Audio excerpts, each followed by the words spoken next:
అక్రమార్జన కోసం. చూడండి, నాగావళి నదిలో ఈ ప్రొక్లైనర్ చూడండి, 6 ప్రొక్లైనర్లు నదిలో దించున్నాయండి. ఎంత బరి తెగింపండి ఇది. శాండ్ పాలసీ ప్రకారం ఏం చేయాలి? అస్సలు మెషినరీ అనేది నదిలో దిగడానికి వీలు లేదండి.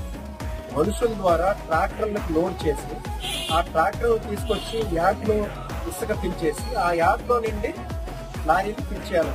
ఇది యాక్చువల్గా ఉండే పాలసీ. ఇదంతా ఎవరి కన్సర్న్లో జరగాలి?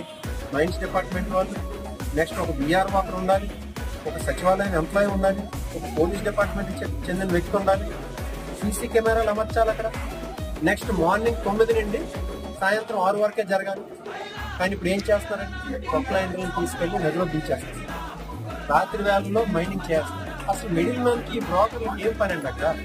వాళ్ళ ద్వారా ఈ రోజు ఏంటంటే మైనింగ్ జరిపిస్తున్నారు, ఫోన్ రవుతున్నారు. ఆయన మా నియోజకవర్గంలో రోజు